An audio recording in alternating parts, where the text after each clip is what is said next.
I did. Okay. Ano po yun? I believe the public or most of the public got what they expected, no? Especially doon sa pinakahuli.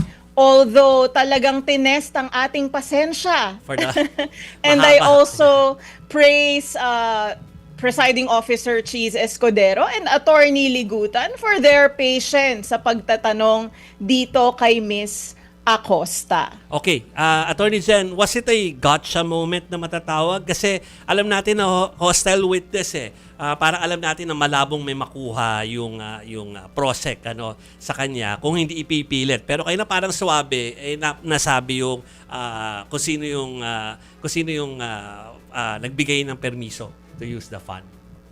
Yes, it was a gotcha moment, no? Although naging mabagal nung umpisa, diyan natin makikita yung kagalingan, 'di ba? Na magtanong at yung pasensya ng isang counsel na magtanong sa isang hostile witness. Kung nakita nyo, no? Kinuha muna niya yung loob 'di ba? Yeah, Ng hostile witness at ultimately naging klaro sa publiko ano ang isinagot ni Miss Gina Acosta.